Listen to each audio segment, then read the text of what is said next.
नमस्ते। आप सभी का स्वागत है हमारे इस YouTube चैनल पे। और इस चैनल के माध्यम से हम बायोलॉजी विषय के बेसिक्स का कॉन्सेप्ट आपके अंदर डेवलप करेंगे, जो कि एकेडमिक लेवल पर और कंपटीशन लेवल पर। एकेडमिक लेवल पर बोले तो आपका अंडर ग्रेजुएशन या पोस्ट ग्रेजुएशन कर रहे बच्चों के लिए भी ये बहुत फ़ायदेमंद होगा। और कंपटीशन लेवल की बात करें तो जो बच्चे टीजीटी, पीजीटी, नीट आदि प्रतियोगी परीक्षाओं की तैयारी कर रहे हैं, उनके लिए भी ये चैनल काफ़ी लाभदायक सिद्ध होगा, ऐसा मेरा मानना है। और उसी के क्रम में हम आज टॉपिक ले रहे हैं morphology of angiosperms, basics of botany की सीरीज में। आज जो हम स्टार्ट कर रहे हैं टॉपिक हमारा है वो है मॉर्फोलॉजी ऑफ एंजियोस्पर्म्स। एंजियोस्पर्म्स इस धरती के सबसे एडवांस प्लांट्स हैं, ये आप सभी लोगों को पता होगा। जिस प्रकार से एनिमल किंगडम में मैमेलियंस और मैमेलियंस में हम लोग यानी कि होमोसेपियंस सबसे एडवांस ऑर्गेनिज्म हैं, सबसे आधुनिक क्रिएचर हैं इस नेचर के, वैसे ही पौधों में एंजियोस्पर्म सबसे एडवांस क्रिएचर्स हैं। अब उनमें एंजियोस्पर्म कोई एक प्लांट तो है नहीं। इस धरती पर जो प्लांट स्पीसीज की हम बात करें तो टोटल 5 लाख पादप प्रजातियां हैं, प्लांट स्पीसीज हैं। और उन 5 लाख प्लांट स्पीसीज में से लगभग 2 लाख स्पीसीज एंजियोस्पर्म की हैं। तो 2 लाख स्पीसीज एंजियोस्पर्म की हैं। अब 2 लाख जो स्पीसीज हैं उनमें कितनी डाइवर्सिटी है, उनकी फिजिक में, उनकी बनावट में। बेसिक तो लगभग सबकी सेम होगी। एंजियोस्पर्म का मेन प्लांट बॉडी स्पोरोफाइट होता है, आप सभी लोगों को पता होगा। मेन प्लांट बॉडी स्पोरोफाइट है, तो बेसिक्स तो सबकी एक जैसी होंगी। सभी में रूट होगी, सभी में स्टेम होगा, सभी में लीव्स होंगी, सभी में फ्लावर की ओरिजिन होगी। लेकिन उसके बाद भी एक प्लांट दूसरे प्लांट के समान नहीं होता है। वहां पर एक स्पीसीज के 2 प्लांट्स के बीच भी आपको मॉर्फोलॉजिकल लेवल पे वेरिएशंस मिलेंगे। और अलग अलग, वो तो आपको जो क्लासिफिकेशन वाला हमारा टॉपिक चलेगा तो उसमें टैक्सोनॉमी में सारी चीज़ें पढ़ाएंगे। तो फिलहाल मॉर्फोलॉजी की स्टडी करना इसलिए ज़रूरी है ताकि हम इस एंजियोस्पर्मिक वर्ल्ड, इस एंजियोस्पर्म की दुनिया में जितने भी प्रकार के प्लांट्स पाए जा रहे हैं, हमने अभी बताया कि लगभग 2 लाख प्रजातियां हैं। ये भी आप नोट करिएगा कि 2 लाख प्रजातियां एंजियोस्पर्म्स की हैं। और उनकी रूट, स्टेम और लीव्स में क्या सिमिलरिटीज और डिसिमिलरिटीज हैं, उनकी स्टडी हम लोग यहाँ पर करेंगे। तो सबसे पहले मॉर्फोलॉजी की डिफिनीशन यदि हम बोलें तो मॉर्फोलॉजी की डिफिनीशन क्या होगी? मॉर्फोलॉजी क्या है? मॉर्फोलॉजी की एक डिफिनीशन हमें बोलनी है तो क्या बोलेंगे? Morphology is the study of form and features. Morphology is the study of form and features of different plant part. Morphology की डिफिनीशन क्या होगी?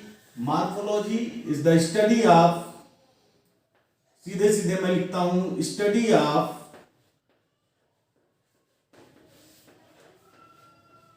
फॉर्म एंड फीचर्स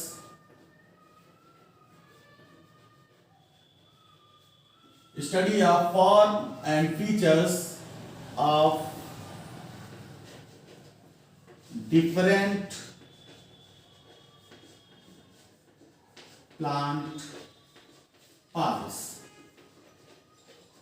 पौधों के विभिन्न पादप अंगों के फॉर्म और फीचर्स की स्टडी क्या कहलाती है? Skirt morphology. इसी को हम क्या कहेंगे? मॉर्फोलॉजी कहेंगे। तो morphology is the study of form and features of different plant part. अब उसमें हम सबसे पहला यदि प्लांट पार्ट लें तो नीचे से स्टार्ट करेंगे, ऊपर की ओर बढ़ेंगे तो सबसे पहला प्लांट पार्ट हमारा आएगा रूट। तो आज हम लोग डिस्कस करेंगे मॉर्फोलॉजी ऑफ रूट या रूट मॉर्फोलॉजी।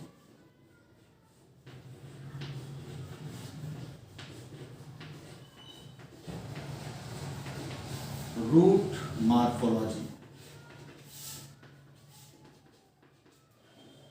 रूट क्या होती है आप सभी लोगों को पता है, बहुत इंपॉर्टेंट प्लांट पार्ट है पौधे का। पौधा बाइपोलर होता है, उसमें दो पोल होते हैं, एक पोल नीचे की ओर जाता है जो रूट सिस्टम बनाता है, दूसरा शूट सिस्टम। तो root is the descending axis. Root क्या है? प्लांट की डिसेंडिंग एक्सिस है। Root is the descending axis of plant. तो रूट को ये डिफाइन हम करें तो रूट की डिफिनीशन क्या आएगी? रूट क्या है? Root is the descending axis, descending axis of plant. पौधे की डिसेंडिंग एक्सिस है जो कि पॉजिटिवली जियोट्रॉपिक होती है। पॉजिटिवली जियोट्रॉपिक का मतलब पृथ्वी के गुरुत्वाकर्षण की दिशा में इसकी वृद्धि होती है। और फोटोट्रॉपिक बोले तो नेगेटिवली फोटोट्रॉपिक होती है, प्रकाश के उल्टा जाती है नीचे की ओर। प्रकाश ऊपर है तो नीचे जा रही है। तो रूट क्या है? Positively geotropic and negatively phototropic. ये याद कर लीजिएगा। Tropism is the movement.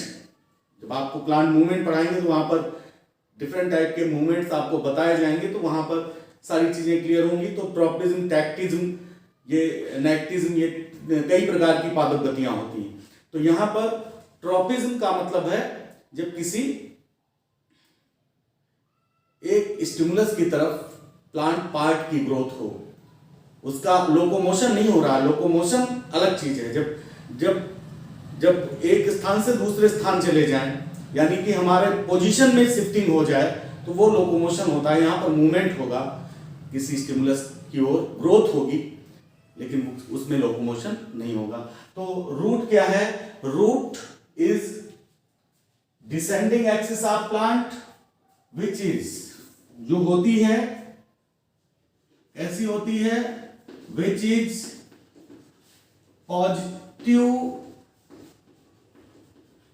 positively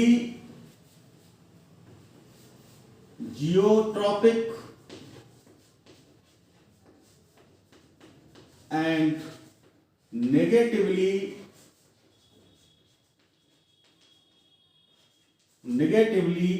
phototropic।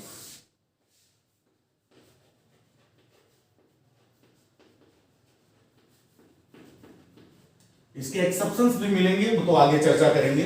लेकिन जो बेसिक बात है वो ये है वो कि पॉजिटिवली जियोट्रॉपिक होती है, नेगेटिवली फोटोट्रॉपिक होती है। अब हम चूंकि एंजियोस्पर्म की बात कर रहे हैं, बात यहां पर एंजियोस्पर्म्स की हो रही है, तो पहली चीज तो यही हो गई कि जितने भी एंजियोस्पर्मिक प्लांट्स हैं सभी में रूट पाई जाएगी। लेकिन कुछ ऐसे एंजियोस्पर्मिक प्लांट हैं जिनमें रूट सिस्टम उपलब्ध नहीं होता है, जिनमें रूट्स एब्सेंट होती हैं। तो ये भी पॉइंट यहां पर नोट करना जरूरी है। कौन सा पॉइंट? Root less angiosperms. वो कौन कौन से एंजियोस्पर्म्स हैं जिनमें रूट्स नहीं पाई जाती हैं, जो रूटलेस हैं, जिनमें रूट्स एब्सेंट हैं। एंजियोस्पर्म की बात कर रहे हैं। एंजियोस्पर्म जिनका मेन प्लांट बॉडी स्पोरोफाइट है, और मेन प्लांट बॉडी स्पोरोफाइट का मतलब स्पोर प्रोड्यूस करने वाले प्लांट्स हैं, और ऐसे सभी प्लांट्स रूट, स्टेम और लीफ में डिवाइड रहते हैं। लेकिन कुछ ऐसे एंजियोस्पर्म्स हैं जिनमें रूट नहीं होती है, और वो कौन से एंजियोस्पर्म होंगे जिनमें रूट की नीड ही नहीं होगी, तो वो कहां पाए जाएंगे? अधिकतर एक्वाटिक होते हैं, तो मोस्टली एक्वाटिक हैं। और एग्जांपल्स की बात करें तो एग्जांपल्स नोट कर लीजिए। रूटलेस एंजियोस्पर्म में वोल्फिया है,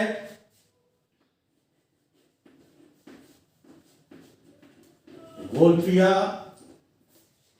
रूटलेस एंजियोस्पर्म में पहला हो गया वोल्फिया, दूसरा सिरेटोफिलम,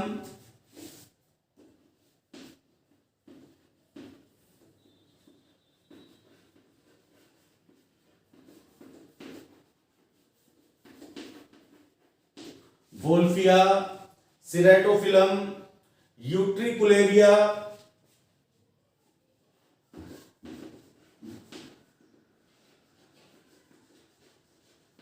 यूट्रिकुलेरिया, वोल्फिया हो गया, सिरेटोफिलम हो गया, यूट्रिकुलेरिया हो गया, बेलेनोफोरा,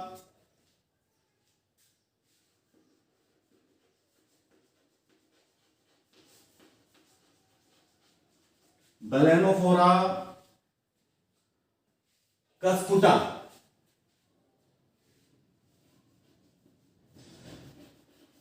कस्कुटा, अमरबेल। ये अमरबेल जो है ये स्टेम पैरासाइट है। ये क्या है? ये टोटल स्टेम पैरासाइट है,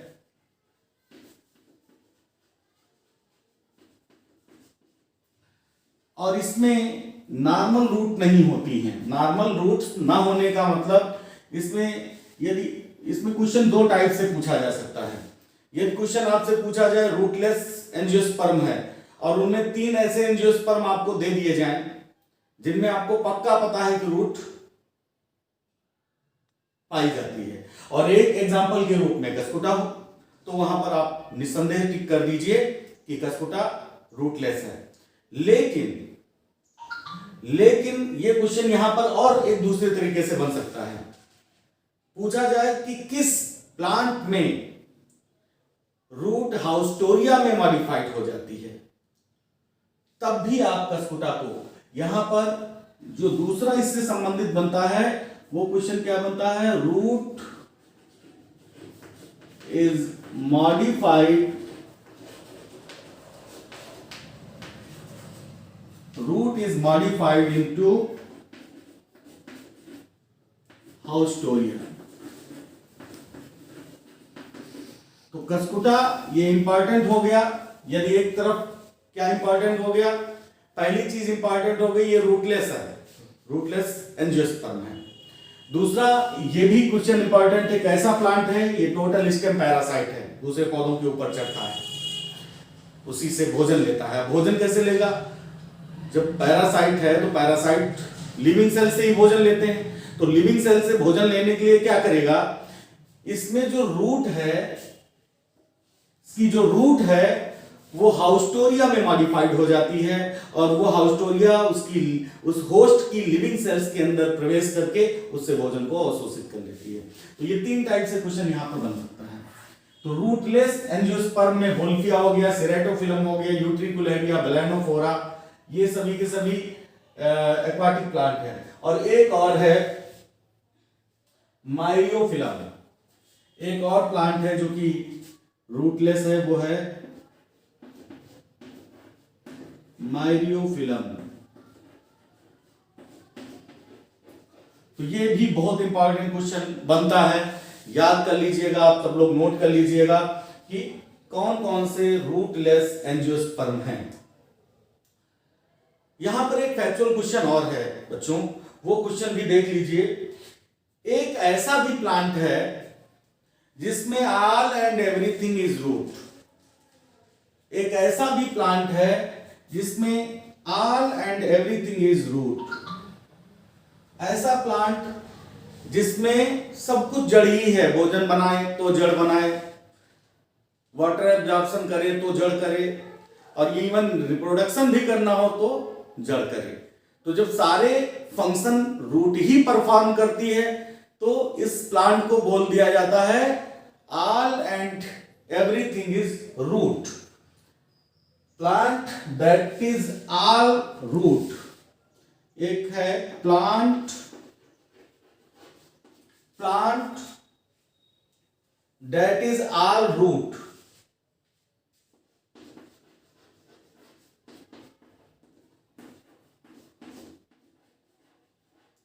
ऐसा पौधा जिसमें जड़ ही सब कुछ है, ऐसा पौधा जो केवल जड़ का ही बना है, जिसमें जड़ ही सारे काम करती है, उस पौधे का नाम भी आप लोग याद रखिएगा। बहुत इंपॉर्टेंट क्वेश्चन है कॉम्पिटिटिव एग्जाम के पॉइंट ऑफ व्यू से, और वो पौधा है पोडोस्टिमॉन। पोडोस्टिमॉन।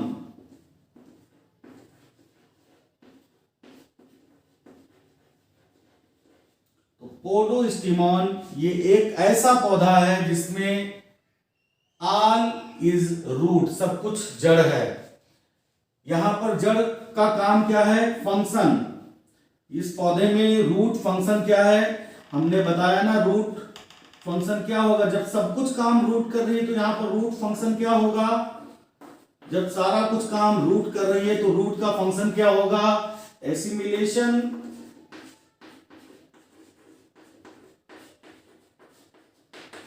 And reproduction.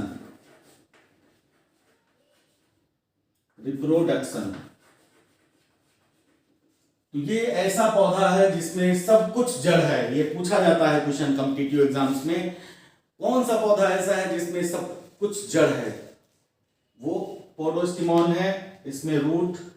अब यहां पर एक क्वेश्चन और पूछा जा सकता है कि वो कौन सा पौधा है जिसमें रूट एसिमिलेशन का काम करती है या एसिमिलेटरी रूट पाई जाती है। तो एसिमिलेटरी रूट में बेसिकली आपके दिमाग में पहले से है कि ट्रेपा में एसिमिलेटरी होती है, टिनियोफिलम में होती है एसिमिलेटरी, टिनोफोरा में होती है एसिमिलेटरी। तो उसमें ये पोडोस्टिमॉन भी शामिल कर लीजिए। ट्रेपा यानी कि सिंघाड़ा सभी ने देखा है। सिंघाड़े को आप निकाल के देखिए, उसकी जड़ों में क्लोरोफिल होता है, तो उसमें जड़ फोटोसिंथेसिस कर सकती है, फूड फॉर्मेशन हो जाता है। टिनोफोरा आप सभी ने देखा है। टिनोफोरा का मतलब है गुर्च, गिलोय जिसको कहते हैं, इस समय खूब कोरोना में यूज हो रही है। तो जो गिलोय है वो एक लियानाज है, ये भी क्वेश्चन याद कर लीजिएगा। जो गिलोय है वो वुडी लियानाज है। लियानाज ऐसे पौधे होते हैं जिनकी जड़ें तो मिट्टी में होती हैं, लेकिन वो किसी दूसरे पौधे का सहारा लेते हुए ऊपर चढ़ जाते हैं, उस पौधे पे फैल जाते हैं। तो ऐसे वुडी क्लाइंबर चढ़ ही तो रहे हैं। अब यहाँ पर ये बात हमारी रूट से अलग है, लेकिन चूंकि नाम आ गया तो इंपॉर्टेंट क्वेश्चन बनता है, उसको तो डिस्कस करना बनता है। तो हमने अभी हमारी बात चल रही थी, ये तो इस पे चल रही थी, और वहां से जुड़ा हुआ एक प्रश्न क्या निकला? वहां से जुड़ा हुआ प्रश्न निकल आया कि एसिमिलेटरी रूट्स किन प्लांट्स में पाई जाती हैं। तो एसिमिलेटरी रूट्स यानी कि जिन पौधों की जड़ों में क्लोरोफिल हो, जो फोटोसिंथेसिस कर सके, तो उसमें ट्रेपा यानी कि सिंघाड़ा हो गया। टिनियोफिलम एक पौधा है, और उसके बाद हमने एक पौधे का नाम लिया टिनोफोरा। टिनोफोरा मतलब गिलोय। तो गिलोय में भी एसिमिलेटरी रूट्स होती हैं, बेसिक रूट्स उसके नीचे होती हैं, उसके अलावा कुछ जड़ें निकलती हैं जो सहारा देके उसको चढ़ाती हैं, तो वो ग्रीन होती हैं, उनमें भी एसिमिलेशन यानी कि फोटोसिंथेसिस हो सकता है। अब यहां पर जब गिलोय का नाम आया तो गिलोय कैसा पौधा है? वो एक लियानाज है, लियाना है, वुडी लियाना है। जो लियाना क्या होते हैं? जो क्लाइंबर, ऐसे क्लाइंबर प्लांट्स जिनकी जड़ें तो जमीन में होती हैं, यानी कि वाटर और मिनरल तो नीचे से खींच रहे हैं और दूसरे पौधे का सहारा लेके उस पर चढ़ रहे हैं।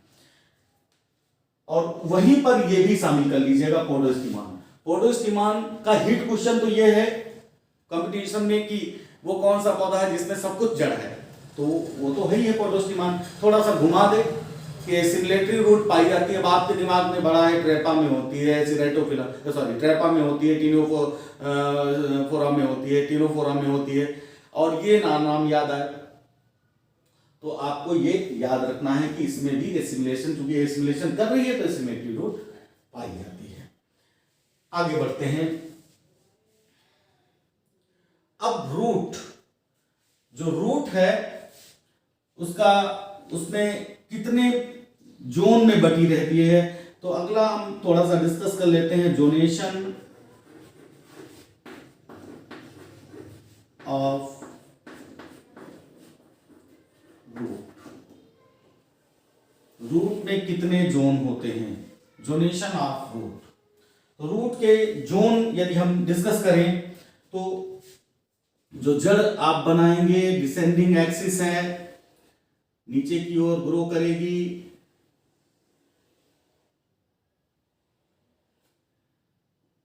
रूट में जोन की संख्या होती है नंबर ऑफ जोन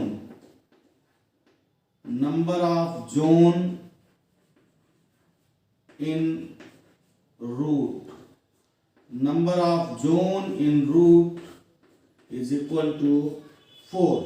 4 जोन होते हैं रूट में। कौन कौन से वो 4 जोन हैं, तो सबसे नीचे का जोन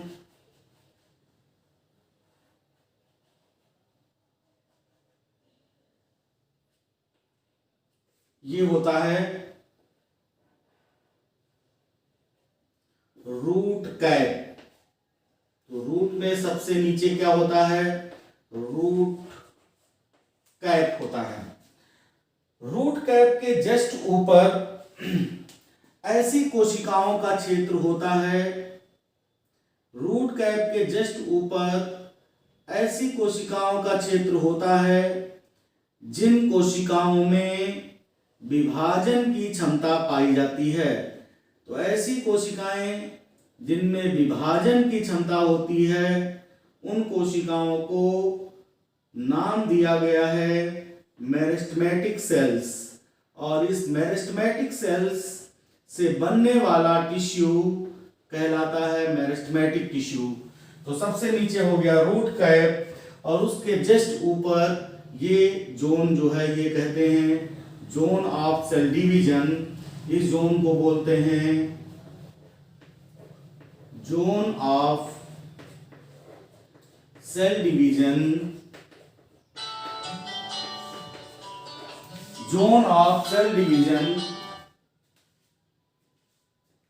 या मेरिस्टेमेटिक जोन।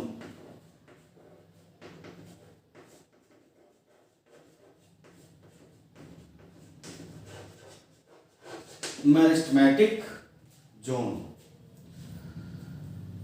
काट दीजिए इसको। तो रूट के जोनेशन में सबसे नीचे तो हो गया रूट कैप। रूट कैप के ऊपर जोन ऑफ सेल डिवीजन या मेरिस्टेमेटिक जोन है।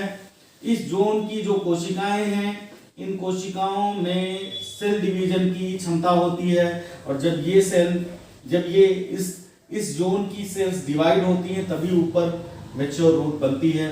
तो तीसरा आएगा, यहाँ की सेल्स जब डिवाइड होंगी तो डिवाइड होकर जो नई सेल्स बनेंगी, वो नई सेल्स क्या करेंगी, वो नई सेल्स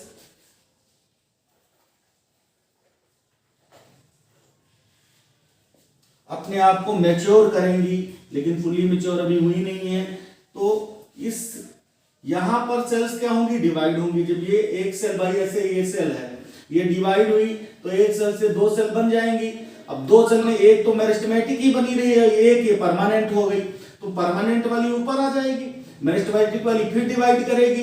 जब ये डिवाइड करेगी तो यही तो होता है, मेरिस्टेमेटिक सेल जब डिवाइड करती है तो 2 सेल बनती है, एक मेरिस्टेमेटिक बनी रहती है, परमानेंट हो जाती। तो परमानेंट जो सेल्स बनेंगी वो सब कहाँ आ जाएंगी, वो ऊपर आती जाएंगी, और यहाँ पर वो मैच्योर होने का कुछ समय लेंगी, यानी कि यहाँ पर इनकी ग्रोथ होगी। जो सेल्स नई बनी हैं उन सेल्स की यहाँ पर ग्रोथ होगी। तो ये सेल्स का जो क्षेत्र है यहाँ पर है, तो ये परमानेंट सेल्स जो कि मेरिस्टेमेटिक सेल्स से नई बनी हैं और अपना डेवलपमेंट कर रही हैं, इस जोन को कहा जाता है इलोंगेशन जोन। इस जोन को कहते हैं इलोंगेशन जोन।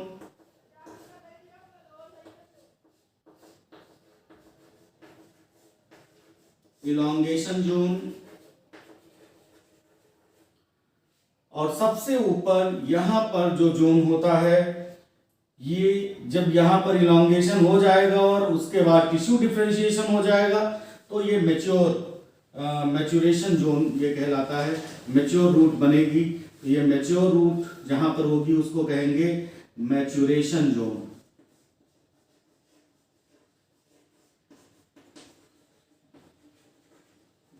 ये मैच्योरेशन जोन है। तो 4 जोन हो गए, root cap, zone of cell division, elongation and maturation. Maturation zone जो है यहां पर मैच्योर रूट होगी। मैच्योर रूट में क्या क्या होगा, सबसे ऊपरी लेयर इपिब्लेमा कहलाती है, आपको पता होगा। मैच्योर जो रूट होती है उसकी सबसे बाहरी लेयर क्या कहलाती है, इपिब्लेमा। इपिब्लेमा के बाद क्या आता है, इपिब्लेमा के बाद पैरेन्काइमेटस सेल्स का बना हुआ एक क्षेत्र आता है, वहां की सेल्स पैरेन्काइमेटस होती हैं। इस क्षेत्र में जो सेल्स पाई जाती हैं वो पैरेन्काइमेटस होती हैं और इसको कहते हैं कॉर्टेक्स। कॉर्टेक्स के नीचे फिर क्या आता है, कॉर्टेक्स के भीतर आता है एंडोडर्मिस। एंडोडर्मिस एंडोडर्मिस के बाद क्या आता है, एंडोडर्मिस के बाद आता है पेरीसाइकिल। पेरीसाइकिल आएगा, पेरीसाइकिल के बाद अंदर जाइलम, फ्लोएम और पिथ आएगा। तो इस प्रकार से जो मैच्योरेशन जोन है, इस मैच्योरेशन जोन में यदि हम बात करें कि कितने लेयर होती हैं या कौन कौन से टिश्यू होते हैं इस मैच्योरेशन जोन में, इस मैच्योरेशन जोन जब रूट मैच्योर हो गई तो मैच्योर होने के बाद जो रूट है उसमें अब कौन कौन से पार्ट होंगे उसकी बात करें तो बाहर से अंदर की ओर चलेंगे। सबसे बाहर क्या होगी, सबसे बाहर होगी इपिब्लेमा। इपिब्लेमा। इपिब्लेमा के नीचे क्या होगा, कॉर्टेक्स होगा। कॉर्टेक्स के नीचे क्या होगा, एंडोडर्मिस होगा।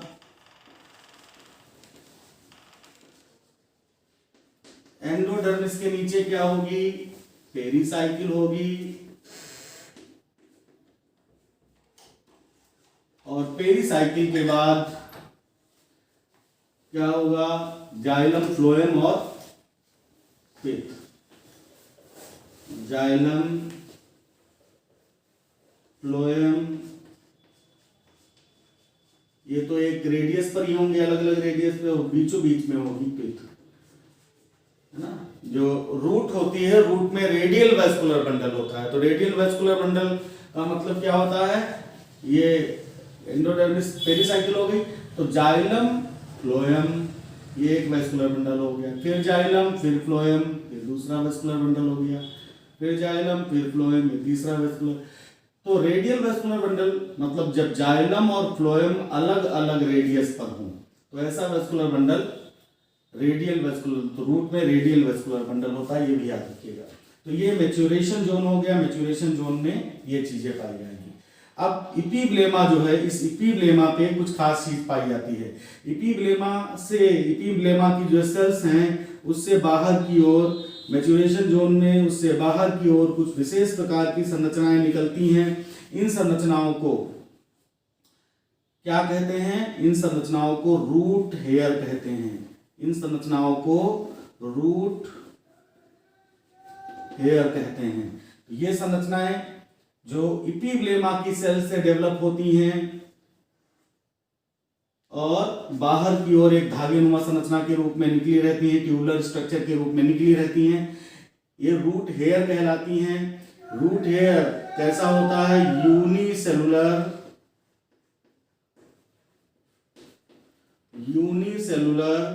यूनिन्यूक्लिएट होता है।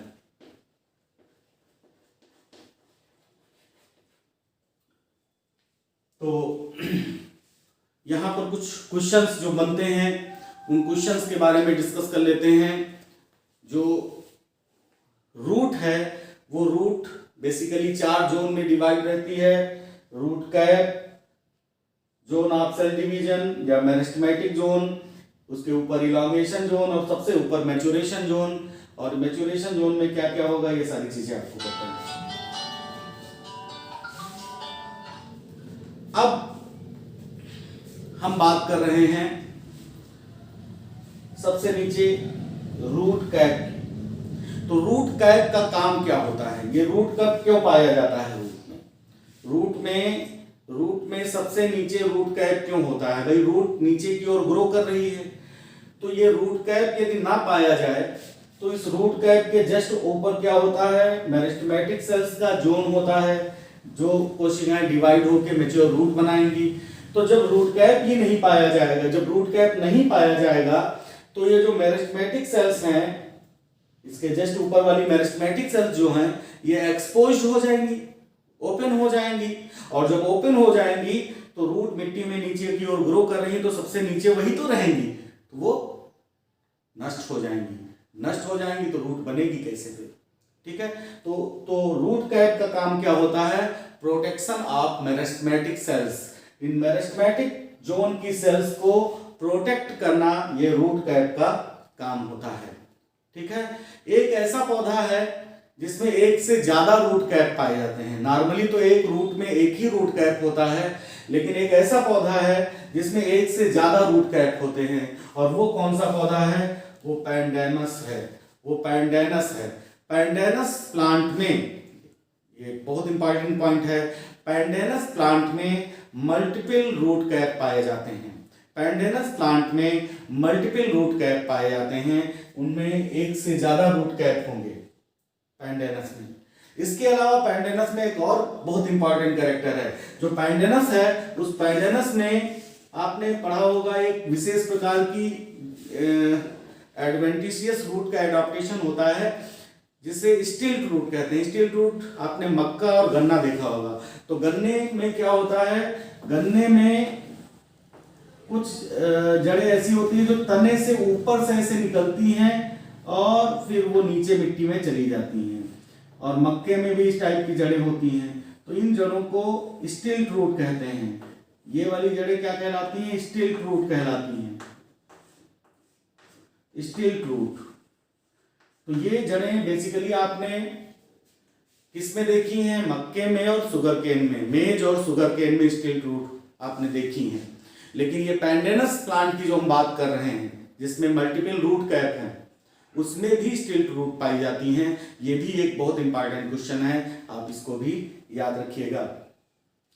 उसके बाद फिर आते हैं, बात करते हैं कुछ ऐसे भी पौधे होते हैं जिनकी रूट में रूट कैप नहीं होता है, रूट कैप एब्सेंट होता है। तो वो कौन से प्लांट्स हैं जिनमें रूट कैप एब्सेंट होता है? बेसिकली जो मिट्टी के अंदर, यानी जो टेरेस्ट्रियल प्लांट होंगे, तो उनकी जड़ें तो निश्चित रूप से मिट्टी में ही अंदर की ओर ग्रो करेंगी, तो वहां पर तो रूट कैप 100% पाया जाएगा। उनमें तो रूट कैप ऐसा हो ही नहीं सकता एब्सेंट हो। लेकिन कुछ एक्वाटिक प्लांट्स हैं। कौन से एक्वाटिक प्लांट्स? एक्वाटिक प्लांट्स कई प्रकार के होते हैं। एक तो ऐसे एक्वाटिक प्लांट होते हैं जो वाटर बॉडी के अपर सरफेस पर फ्लोट करते रहते हैं, उनको कहते हैं फ्री फ्लोटिंग। तो फ्री फ्लोटिंग।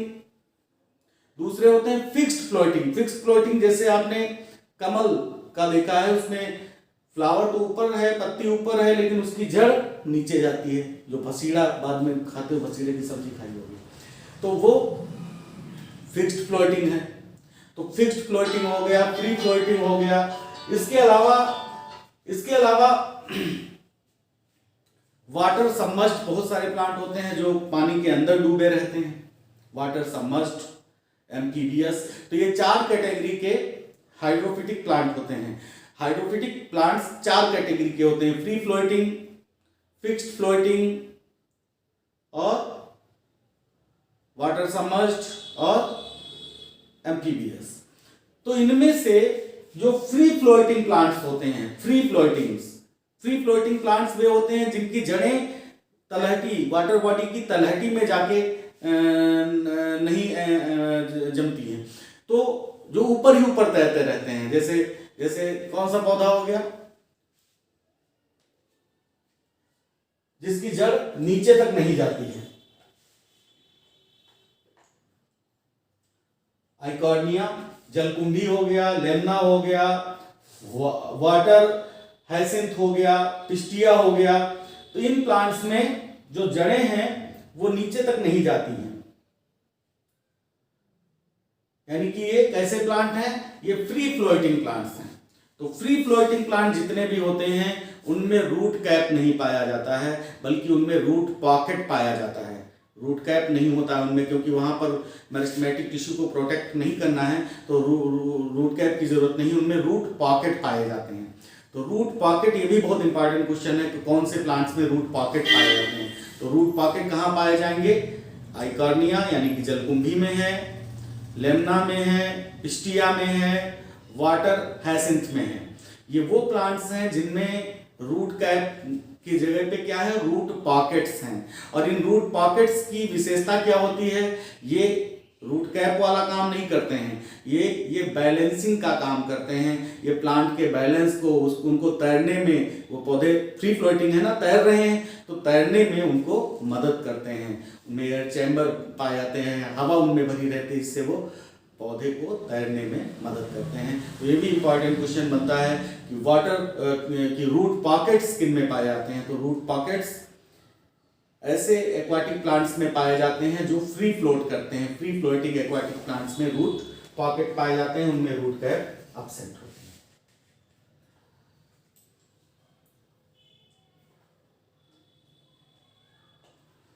इसके बाद रूट में जो ये जोन ऑफ सेल डिवीजन है या मेरिस्टेमेटिक जोन है, यहां पर याद रखिएगा, कभी कभी क्वेश्चन एक बनता है, आपसे पूछा जा सकता है रूट का वो कौन सा जोन है जिनकी सेल्स के बीच इंटरसेलुलर स्पेस नहीं होता है। तो आप याद रखिएगा, जो मेरिस्टेमेटिक सेल्स होती हैं वो मेरिस्टेमेटिक सेल्स ऐसे अरेंज रहती हैं जैसे ईंट की दीवार में बहुत सारी ईंटें एक दूसरे के ऊपर अरेंज रहती हैं, तो इनके बीच में इंटरसेलुलर स्पेस नहीं होता है। तो मेरिस्टेमेटिक टिश्यू यदि आपने पढ़ा है तो वहां पर आपको पता होगा कि मेरिस्टेमेटिक टिश्यू की सेल्स के बीच इंटरसेलुलर स्पेस नहीं होता है। लेकिन यहां पर घुमाएंगे आपको, क्या घुमाएंगे कि रूट में वो कौन सा जोन है जिसकी सेल्स के बीच इंटरसेलुलर स्पेस नहीं होता है, तब भी आपको यहां पर जोन ऑफ सेल डिवीजन या मेरिस्टेमेटिक जोन को टिक करना है। एक क्वेश्चन और बनता है, रूट का वो कौन सा जोन है जिसकी सेल्स के अंदर लार्ज वैक्यूल्स पाई जाती हैं। तो लार्ज वैक्यूल्स इलॉन्गेशन जोन, यहां पर जो कोशिकाएं हैं, इन कोशिकाओं के अंदर बहुत बड़ी बड़ी रेखिकाएं पाई जाती हैं जिनके अंदर सेल्स भरा रहता है। फिर आ जाएंगे मैचुरेशन जोन में। मैचुरेशन जोन में क्या है? मैचुरेशन जोन कई लेयर्स में डिफरेंशिएटेड है। सबसे बाहरी लेयर जो प्रोटेक्टिंग लेयर है वो इपिब्लेमा कहलाती है, उसको पिलीफेरस लेयर भी कहते हैं। उसके ऊपर क्या पाए जाते हैं? उसके ऊपर यूनिसेलुलर यूनिन्यूक्लिएट रूट हेयर पाए जाते हैं। तो ये क्वेश्चन बन सकता है, रूट हेयर की ओरिजिन कहां से होती है? तो रूट हेयर की ओरिजिन इपिब्लेमा की सेल्स से होती है, या इपिडर्मल सेल भी बोल सकते हैं, उनसे होती है। रूट हेयर एक ऐसा पौधा है जिनमें रूट हेयर नहीं पाया जाता है। रूट हेयर का काम क्या है? रूट हेयर मिट्टी से वाटर और मिनरल को एब्जॉर्ब करता है। Absorption of water and mineral, ये रूट हेयर का काम होता है, ठीक है। लेकिन एक ऐसा पौधा है जिनमें रूट हेयर पाए नहीं जाते हैं, वो पौधा है जिम्नोस्पर्म के अंतर्गत आने वाला पाइनस। तो जिम्नोस्पर्म के अंतर्गत आने वाला जो पाइनस है उसके रूट में रूट हेयर्स एब्सेंट होते हैं। अब आप कहेंगे रूट हेयर एब्सेंट है तो वो वाटर मिनरल को कैसे एब्जॉर्ब करेगा? तो उसकी जड़ के साथ एक विशेष प्रकार का कवक अर्थात फंजाई एक सिम्बियोटिक एसोसिएशन में रहता है, सहजीवी संबंध बनाकर रहता है, और इस संबंध को कहते हैं एक्टोट्रॉफिक माइकोराइजल एसोसिएशन। तो पाइनस की जड़ में एक्टोट्रॉफिक माइकोराइजल एसोसिएशन होता है। ये एक्टोट्रॉफिक माइकोराइजल एसोसिएशन इसलिए होता है क्योंकि पाइनस की रूट में रूट हेयर एब्सेंट होते हैं, और यहाँ पर वो माइकोराइजल एसोसिएशन वही काम करता है जो रूट हेयर का है, अर्थात वाटर और मिनरल को एब्जॉर्ब करके रूट को देता है। इपिडर्मल लेयर या इपिब्लेमा को पिलीफेरस लेयर भी कहते हैं, ये आपको बता चुके हैं। रूट हेयर को और एक नाम से जानते हैं, रूट हेयर को और किस नाम से जानते हैं, रूट हेयर को ट्राइकोब्लास्ट भी कहते हैं। ये भी याद रखिएगा, रूट हेयर को ट्राइकोब्लास्ट नाम से जानते हैं, रूट हेयर को ट्राइकोब्लास्ट नाम से जानते हैं, ट्राइकोब्लास्ट भी रूट हेयर को कहा जाता है। कुछ एपिफिटिक प्लांट्स होते हैं, कुछ एपिफिटिक प्लांट्स होते हैं, उन एपिफिटिक प्लांट्स में जो ये मैचुरेशन जोन है, इस मैचुरेशन जोन की जो रूट है, एपिफिटिक मतलब दूसरे पौधों के ऊपर उगने वाले प्लांट, तो दूसरे पौधों के ऊपर उगने वाले जो प्लांट्स हैं, उन प्लांट्स, दूसरे पौधों के ऊपर उगने वाले जो प्लांट्स हैं, उन प्लांट्स में जो ये एपिब्लेमा है, ये एपिब्लेमा नॉर्मली एपिब्लेमा तो एक सिंगल लेयर की होती है, सिंगल सेल लेयर मोटी होती है, यानी कि यूनिसीरिएट होती है। लेकिन जो एपिफिटिक प्लांट हैं जैसे ऑर्किड वगैरह पौधे जो हैं, उनमें ये एपिब्लेमा कई सारी लेयर मोटी हो जाती है, यानी कि वहां पर जो एपिफिटिक प्लांट्स हैं उनमें एपिब्लेमा मल्टीसीरिएट होती है, और इस मल्टीसीरिएट एपिब्लेमा को वेलामेंट टिश्यू कहते हैं। क्या नाम दिया गया है? वेलामेंट टिश्यू। तो वेलामेंट टिश्यू क्या है, ये भी आप याद रखिएगा। वेलामेंट टिश्यू एरियल रूट्स किस में पाई जाएंगी? एपिफिटिक प्लांट्स में पाई जाएंगी, तो उनको एपिफिटिक रूट्स भी कहेंगे। तो उनमें एपिब्लेमा कई लेयर मोटी हो जाती है, मल्टीसीरिएट हो जाती है, और एक विशेष प्रकार का टिश्यू बनाती है जिसे वेलामेंट टिश्यू कहते हैं। ये हाइग्रोस्कोपिक नेचर की होती है, यानी कि हवा में जो नमी है उसको खींच लेती है, हाइग्रोस्कोपिक नेचर की होती है। और वेलामेंट टिश्यू की जो सेल्स होती हैं वो डेड होती हैं। वेलामेंट टिश्यू की सेल्स लिविंग सेल्स नहीं है, वो डेड सेल्स होती हैं। ये भी इंपॉर्टेंट पॉइंट था जो कि आप याद रखिएगा।